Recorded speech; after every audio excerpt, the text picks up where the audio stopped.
Good evening. Tamara O'Dine with ABC News. The Reserve Bank has raised interest rates for the first time in nearly 12 years. The emergency low cash rate has been raised by 1/4 percentage point to 0.35 as the bank tries to get rising inflation back under control. The move was widely expected, but the bank's governor acknowledged it'll come as a shock to many borrowers. The Commonwealth Bank and ANZ were the first to announce they'll be passing on the full rate rise from the 20th of May. Here's business reporter Emilia Terzon.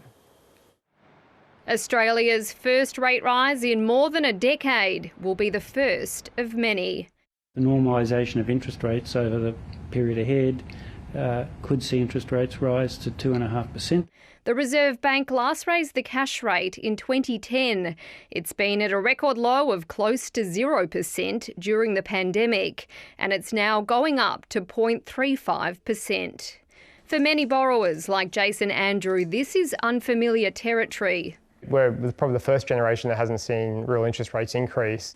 Jason Andrew and his partner are on a variable mortgage, and a rate hike comes as they prepare for parenthood.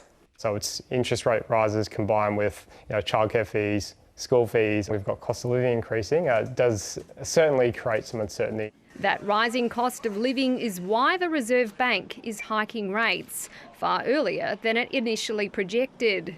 I acknowledge that the increase in interest rates comes earlier than the guidance that the bank was providing during the dark days of the pandemic. Economists say the board has made the right call. What this does is it slows down the spiral effect where lots of people buy stuff at the same time and then that stuff gets much more expensive over time. The initial hit to borrowers will vary. It will all depend on whether your bank passes on the full rate hike to you. Today's rise should add $78 a month to an average mortgage on a variable rate. This will soar to $615 a month this time next year if the cash rate hits 2%.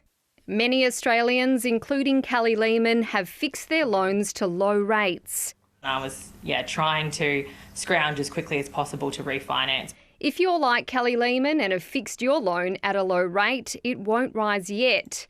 Her payments won't rise for now, but soon there will be a cliff. I can definitely see that being an issue coming, the end of my 2-year stint of being locked in. While borrowing costs might be going up, interest rates on bank deposits will rise too, which is good news for savers.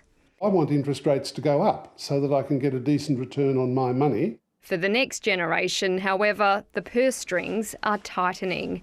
Emilia Terzon, ABC News.